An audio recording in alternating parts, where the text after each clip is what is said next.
les amis crocheteurs, les amis crocheteuses, j'espère que vous allez bien. Je me lève depuis peu, je vous dis toute la vérité, vous allez connaître toute ma vie. Je me suis réveillée très tôt, non il n'y a pas très longtemps, mais il est très tôt quand même. Donc on se retrouve pour la suite, hein. On a fait la fleur ensemble dans le dernier tuto, donc là on va faire le sac. Je vais vous montrer comment j'ai fait les deux cercles, c'est très facile, vous allez voir, et comment je les ai assemblés. Ensuite, comment j'ai fait la petite bordure sur le dessus. Ça va être que des mailles coulées, ici, parce que je trouve que ça donne un petit relief, c'est trop joli. Et le cordon, alors le cordon, je vous ai déjà montré comment je faisais mes cordons. La particularité, c'est que, en fait, j'accroche le cordon, si vous voulez, sur le mousqueton. Comme ça, le jour où j'ai envie de changer de cordon, j'ai juste à enlever ce fameux cordon et à en mettre un autre. D'accord ? Comme ça, vous pouvez changer, même si vous trouvez une anse plus jolie, par exemple dans un magasin, ou peu importe, les chaînettes qu'on fait maintenant, etc. Vous pouvez la changer. Donc voilà, on va commencer par faire deux cercles. Alors j'en ai déjà préparé un.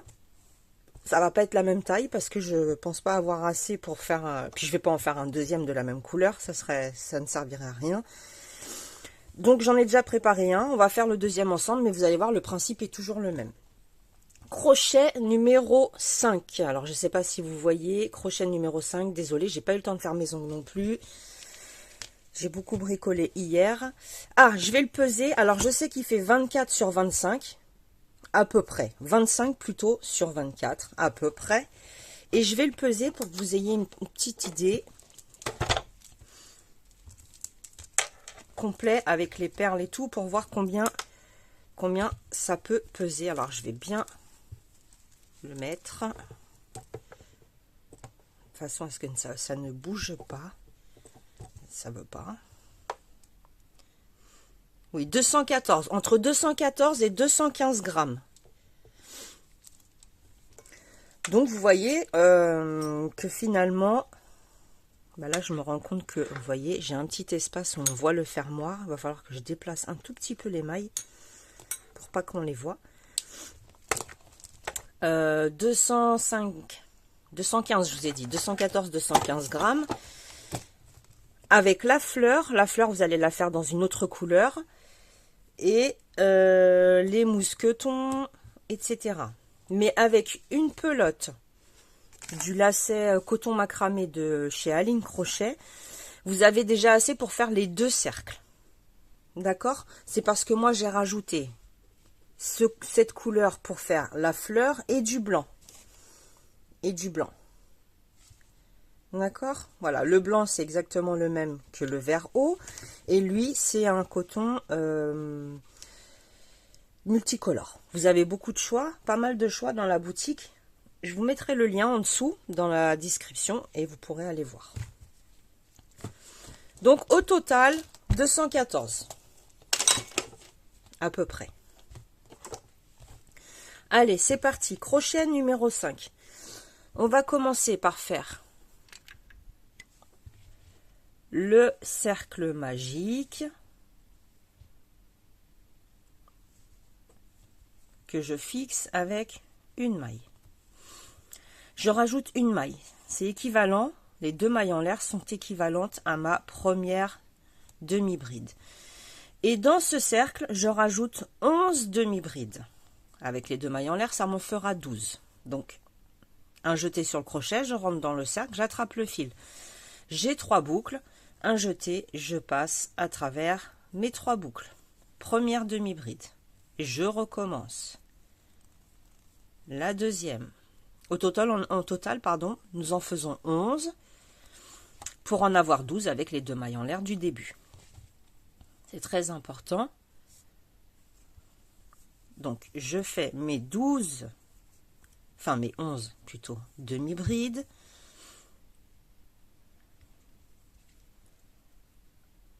Comme ça, hop là. 1, 2, 3, 4, 5, 6, 7. Donc ça me fait 8 en fait. 9, 10, 11. On va recompter. Et 12 au total.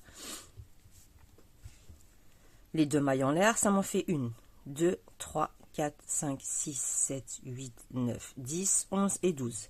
C'est bon. Le compte est bon. On tire le fil. On va le tirer un peu plus après, de façon à ce qu'il n'y ait plus de petite ouverture. Donc au total, j'ai, avec les deux mailles en l'air, 12 demi-brides. Je rentre dans la deuxième maille en l'air du début et je viens fixer avec tout simplement une maille coulée.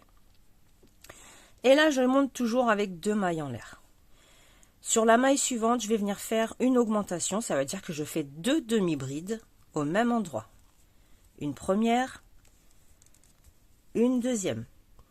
J'alterne une demi-bride toute seule, une augmentation. Quand je vous dis augmentation, vous savez que vous devez faire le même point deux fois dans la même maille. Là, en l'occurrence, ce sont des demi-brides. Une demi-bride toute seule, la maille suivante, une augmentation, donc deux demi-brides jusqu'au bout. Une demi-bride seule, une augmentation.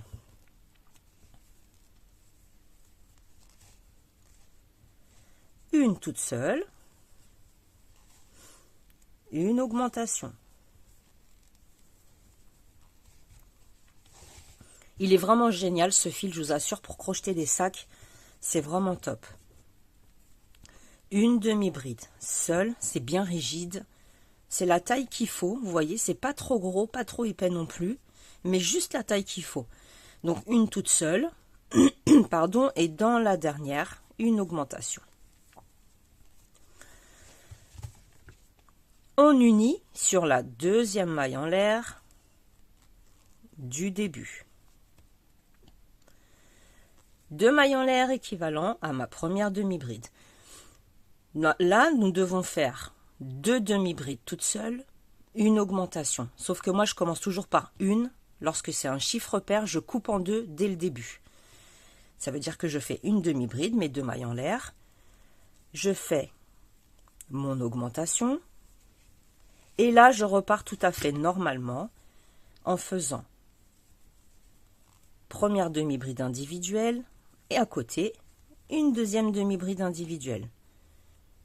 Et là, je fais l'augmentation. Pourquoi je fais de cette façon? Parce que sinon, votre cercle se transforme en hexagone. Donc, le fait de décaler, en fait, quand on a un chiffre pair que l'on doit faire deux demi-brides, une augmentation, j'en fais une seule. Et la dernière qui manque, je la ferai ici à la fin. Et ça, en fait, ça décale et ça évite que le cercle se transforme en hexagone. Je vous avais déjà expliqué. Donc, je poursuis. Deux demi-brides individuelles. Une augmentation. On alterne deux demi-brides individuelles. Ça veut dire sur chacune des mailles, je fais une demi-bride sur chaque. Et sur la troisième, je fais mon augmentation. On recommence, deux demi-brides individuelles. Dans la troisième, je fais l'augmentation. Donc, je décale que quand c'est des rangs où ça commence par un chiffre pair, d'accord? Deux demi-brides individuelles. Une augmentation. Et là, vous voyez, il me reste une maille, c'est normal. Comme je vous ai expliqué, j'ai décalé au début. Donc, pour compléter le motif, il me manque ma demi-bride qui vient se poser juste ici. Donc, au final, quand je vais unir sur la deuxième maille en l'air, ça me fait deux demi-brides, une augmentation. Deux demi-brides, une augmentation. Au final, ça m'a juste décalé le travail pour pas que ça forme des petits coins, en fait. Allez, on continue. Toujours deux mailles en l'air pour commencer. Nous avons fait une demi-bride, une augmentation. Deux demi-brides, une augmentation. Là, nous allons faire trois demi-brides. Donc, deux mailles en l'air. Sur la maille suivante, une demi-bride. Sur la maille d'à côté, une demi-bride. Dans la quatrième, on vient faire notre augmentation. À chaque tour, vous augmentez d'une demi-bride individuelle avant de faire l'augmentation. Tout simplement. Donc là, on repart avec la séquence 3 demi-brides individuelles. Sur la quatrième, je fais l'augmentation. On alterne. 1, 2, 3, une augmentation.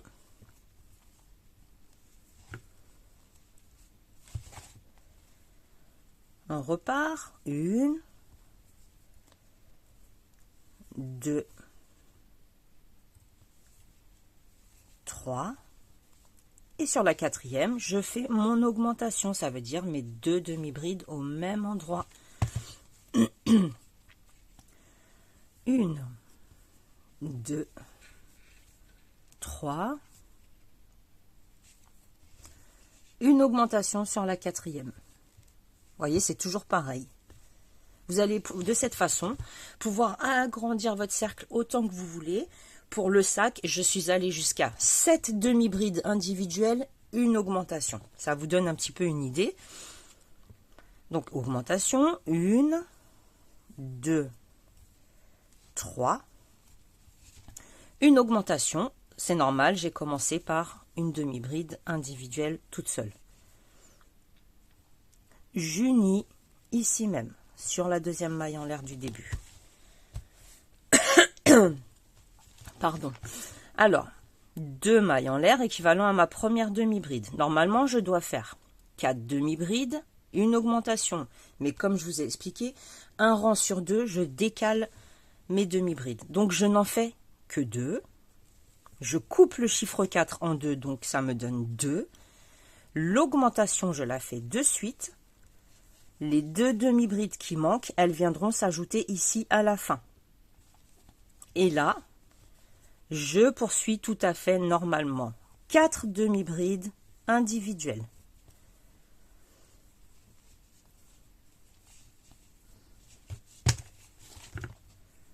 Une augmentation.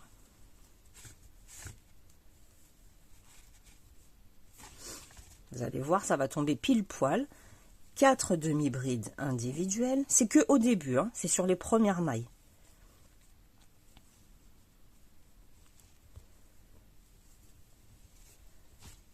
Une augmentation.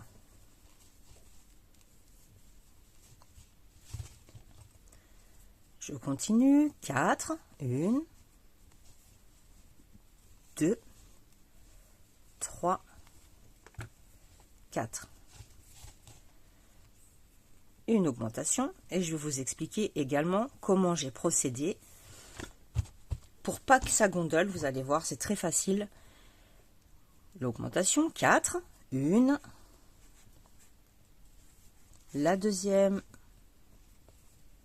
la troisième, la quatrième, l'augmentation, ça veut dire 2 demi-brides dans la même maille, 4 demi-brides individuelles, 1, 2, 3, 4, il me reste 3 mailles. Vous avez compris pourquoi? Parce que j'ai une augmentation à faire et les 2 demi-brides qui manquent à ma séquence du début. Donc, l'augmentation, hop, et les 2 demi-brides manquantes de ma séquence du départ, elles se retrouvent en fait à la fin. Et j'unis par une maille coulée. Vous voyez, ça gondole. Nous, on ne veut pas que ça gondole. Je vérifie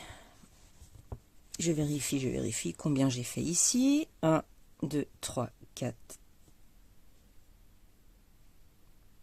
1, 2, 3, 5.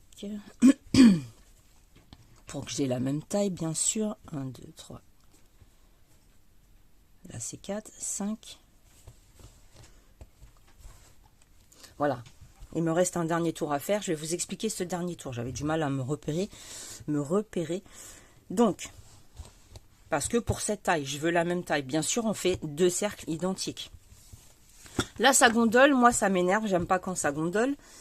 Ce que je fais, 2 mailles en l'air équivalent à une demi-bride.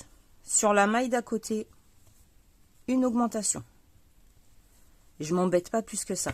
la maille d'à côté, une demi-bride, la maille suivante, une augmentation. J'alterne. Comme ça, ça va redonner le plat au cercle. Et j'alterne comme ça, une demi-bride, une augmentation quand je sais que je suis arrivée à la taille que je veux. Hein. D'accord? Parce que forcément, ça va beaucoup plus gondoler lorsque vous allez avoir un cercle un peu plus grand. Donc, avant de vous terminer votre cercle de cette façon, vous alternez une demi-bride toute seule, une augmentation. Peu importe que vous ayez fait 5 demi-brides, une augmentation, 6, une augmentation, peu importe. Le dernier tour, moi je l'ai terminé de cette façon pour ne pas que ça gondole. Donc je finis jusqu'au bout, je vais mettre la vidéo en pause pour pas qu'elle dure trop longtemps. Une demi-bride, une augmentation, une demi-bride, une augmentation. On alterne. Et ça tout le long. Lorsqu'on a atteint la taille souhaitée, je répète. Sinon, si vous voulez plus grand, vous allez faire 5 demi-brides, une augmentation. 6 demi-brides, une augmentation. 7 demi-brides, une augmentation. Et ainsi de suite jusqu'à ce que vous obteniez votre taille. Voilà les amis, regardez, j'ai mes deux cercles de taille identiques, je n'ai pas fermé. Je le ferme ici par une maille coulée. Je vais mettre un marqueur parce que vous savez que je vais défaire ces deux cercles. Je ne vais pas gâcher ma laine, c'est juste pour vous montrer. Celui-ci aussi d'ailleurs. Hop. Je ne vais pas gâcher mon fil plutôt. Voilà, c'est juste pour vous montrer comment j'ai réalisé ces deux cercles. Vous voyez, ils sont bien plats, ils ne sont pas hexagones, ils sont bien ronds. Voilà. Je vous conseille la fleur que vous avez crochetée hier. Je vous remettrai le tuto d'hier au cas où vous ne l'avez pas vu, vous l'avez manqué. Je vous conseille de la coudre de suite avant d'unir les deux cercles les uns sur les autres, l'un sur l'autre plutôt. Parce que sinon, je vous assure que vous allez galérer. J'ai fait l'erreur. Si je vous dis, c'est pas pour rien. C'est parce qu'il fallait bien que je la fasse, cette bêtise, cette boulette. Donc, je l'ai faite. Je l'ai cousue quand même, ça n'empêche pas. Mais c'est un peu plus pénible. Donc, vous positionnez votre fleur et vous prenez le même fil que vous avez utilisé, par exemple, pour... tout dépend, pardon, où vous voulez l'accrocher. Si vous l'accrochez sur le pétale, vous prenez la couleur du pétale sur laquelle vous allez tout simplement l'accrocher. C'est tout. Moi, je suis passée... Attendez, j'ai pas de fil là pour vous montrer. Je suis passée uniquement... Si, je vais vous montrer directement ici. Sur les derniers pétales. Vous voyez? Avec le même fil que mes pétales, du coup, on ne voit absolument rien. Je vais vous montrer à l'intérieur. On voit même pas. Si, on voit, voilà. Vous voyez un petit peu la couture. Je ne vais pas vous montrer la couture. Vous savez très bien que c'est quelque chose qui me gonfle. Donc, cousez-la comme vous en avez envie. C'est encore mieux. Comme ça, vous n'allez pas vous embêter. Ce que j'ai fait, c'est que je suis rentrée à l'arrière. J'ai piqué dans les pétales tout le dernier tour. Tout simplement. Il n'y a pas plus simple. Même pour moi qui suis... pas doué en couture. Ok. Ensuite, votre fleur est cousue. On va mettre dos contre dos nos cercles. Les fils, bien entendu, vous allez les cacher. Je ne vais pas le faire puisque je vais tout défaire. Vous les cachez. Et ce que j'ai fait, voilà, on va partir de ce côté-là. Vous déterminez à peu près l'ouverture que vous voulez laisser. Moi, à peu près comme ça. Je pense que c'est bon pour cette taille-là. On attrape le fil, regardez bien, j'ai réalisé toute la couture avec le fil des pétales de ma fleur. Et justement pour que ça contraste, que ça soit joli. J'ai fait une couture apparente exprès parce que je voulais qu'on voit ces jolies couleurs. J'en bégaye. Alors, je rentre dans la maille le brin arrière et sur la maille correspondante en face, je prends uniquement le brin avant, si vous voulez, celui qui est le plus vers moi. Ça, c'est ma façon de faire. Vous pouvez très bien avoir une autre méthode. Une maille coulée. Je rentre toujours pareil. Dans les 2 brins correspondants, maille coulée. Dans les 2 brins qui correspondent, maille coulée. Les 2 brins, toujours pareil, qui correspondent, maille coulée. Vous allez voir, ça va créer une bordure, c'est tellement beau. On prend toujours les brins qui correspondent en fait, ensemble, les uns des autres. Vous pouvez prendre les 4, vous pouvez prendre les 2 intérieurs, c'est vous qui décidez. Je vous explique juste comment moi j'ai procédé. Et j'ai fait des mailles coulées jusqu'à ce que j'estime que l'ouverture était correcte, ce dont j'avais besoin tout simplement. Donc j'avance comme ça en mailles coulées et je reviens. Voilà, je crois que j'ai fait une erreur. Je vous ai dit maille coulée. Là, j'ai fait en maille coulée, en l'occurrence. Mais je crois que j'ai fermé en maille serrée. Oui, j'ai fermé en maille serrée. J'ai pris tous les brins, j'ai fermé en maille serrée. Donc, c'est exactement pareil, sauf que vous prenez les 4 brins. Bah là, ça vous fait une autre fermeture pour le coup, une autre couture. Certains vont préférer cette couture-là à l'autre. Donc là, c'est en maille coulée. Là, c'est en maille serrée. D'accord? Vous choisissez. Comme ça, vous avez le choix. Une fois que vous avez l'ouverture qu'il vous faut, vous estimez que c'est bon, et bien tout simplement, je continue. Mais là, je vais commencer par crocheter un premier côté. L'autre côté est là-bas. Et là, je fais mes mailles serrées. Tout un tour en mailles serrées. Donc, dans chaque maille, je rentre à l'intérieur. Je fais tout un tour vraiment en mailles serrées. Je vais vous montrer jusqu'à la fin. Donc, j'accélère un petit peu. Ce ne sont que des mailles serrées.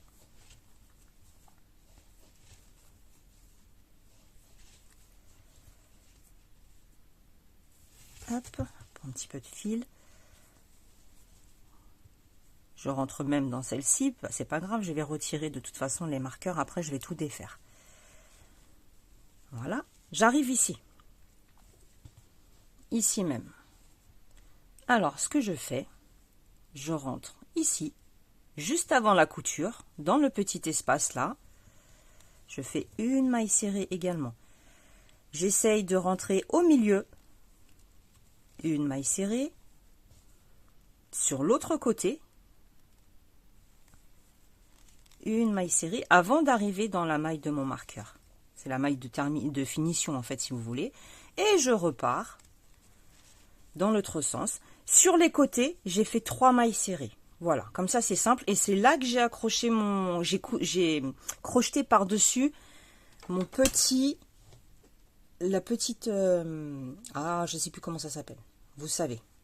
D'accord? L'attache. J'ai crocheté par-dessus uniquement. Et là, je repars tout simplement dans l'autre sens en maille serrée jusqu'au départ, où je vais faire également mes 3 mailles serrées sur l'autre côté, bien sûr, que ce soit symétrique, qu'on ait le même nombre de mailles. Maille serrée. Tac, j'avance. Mettez en accéléré si ce petit passage vous embête. Mais je suis bien obligée de vous expliquer. Une maille serrée ici. Une maille serrée là. Une maille serrée au milieu. Et comme l'autre elle est déjà faite, on va venir unir sur le dessus. D'accord? Et ici, bien entendu, on met le mousqueton, l'attache pour le mousqueton. Pour l'instant, ça me donne ceci. C'est mignon aussi en petit, hein. C'est sympa aussi, hein. Pour un enfant, je trouve que c'est super cool. Et là, j'ai fait un tour, je regarde, hein. Hop, un tour en maille coulée. Tout le tour. Hop, je suis rentrée dans chaque maille. J'ai fait une maille coulée, ce qui va me constituer, me créer une jolie bordure. La finition en maille coulée, c'est très très joli. Regardez, je ne vais pas faire tout le tour, vous avez compris. C'est juste pour vous montrer un petit échantillon et que la vidéo ne dure pas très longtemps parce que sinon, vous n'allez pas la regarder jusqu'au bout. Là, si vous voulez terminer ce sac, en même temps, vous êtes un petit peu obligé d'être patient Moi, je suis bien patiente, moi. Vous voyez, ça vous crée une jolie bordure. Je trouve que c'est trop beau. Voilà. Pour le haut du sac, c'est terminé. Vous mettez un fermoir ou pas, un aimant ou pas, c'est vous qui décidez. D'accord? Je défais parce que je vais vous montrer comment j'ai pratiqué mon cordon. Et après, non, je vais prendre un autre fil, c'est pas grave. Et après, le tuto sera terminé puisque la fleur, vous savez déjà la faire. Alors, le cordon, c'est très simple. Vous prenez 2 couleurs, les couleurs que vous souhaitez. Vous les unissez toutes les deux ensemble en faisant votre nœud coulant. D'accord? Voilà. Hop. On va déjà faire une maille comme ça, avec les 2 couleurs. Et ensuite, c'est reparti. Je vous ai déjà appris à faire ça. Avec la pelote de gauche, par exemple la verte, je fais un jeté sur le crochet, mais pas un jeté comme on a l'habitude de faire. Un jeté comme ceci. Je tiens avec mon index, je prends l'autre couleur et je passe, tout simplement. Je recommence. Un jeté, avec l'autre, je passe. Un jeté, je peux le tenir avec mon index, avec l'autre couleur, je fais la maille en l'air. Un jeté, je passe. Ça va vous former un joli cordon. Vous allez faire la longueur que vous souhaitez. En général, 120 cm, c'est plutôt pas mal. Donc, je ne sais pas du tout en combien de mailles chaînettes ça peut réaliser. Je ne sais pas. Je ne peux pas vous dire. Mais vous voyez ce que ça fait? C'est trop beau. Un jeté avec la première couleur. On fait la maille avec l'autre. Un jeté. On passe à la maille avec l'autre couleur. D'accord? Voilà ce que ça va vous donner. Ce joli cordon. Donc là, j'ai utilisé du vert, bien entendu, vert haut, et le multicolore. Et vous savez tout. Voilà, j'espère que ce tuto vous aura plu, que vous allez en faire plein. Je vous mets les liens de la boutique d'Aline, parce que ces fils-là, je vous assure que c'est très économique. Vous pouvez faire beaucoup de choses avec. Franchement, c'est très rare que je trouve du gros fil comme ça, économique, et avec lequel on peut faire plusieurs projets. Honnêtement, il est c'est un très bon rapport qualité-prix. Vous pouvez faire beaucoup de choses. En plus, en 5, ça monte très vite. Donc, vous allez vraiment pouvoir vous faire plaisir. Je vous embrasse très fort, les amis. Je vous souhaite un très bon week-end. Je ne sais pas quand est-ce que je vais vous retrouver. On verra. Pour l'instant, je ne sais pas. Je vous embrasse très fort. Salut.